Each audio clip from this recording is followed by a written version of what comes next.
आयतनवान् भवति य एवं वेद योगामायतनं वेद आयतनवान् भवति संवत्सरो वापामायतनम् आयतनवान् भवति यः संवत्सरस्यायतनं वेद आयतनवान् भवति आपो वै संवत्सरस्यायतनम् आयतनवान् भवति य एवं वेद योगप्रतिष्ठितां वेद तथैव तिष्ठति। ॐ शान्ति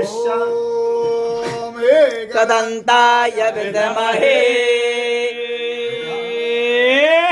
वक्रतुण्डाय धीमहि तन्नो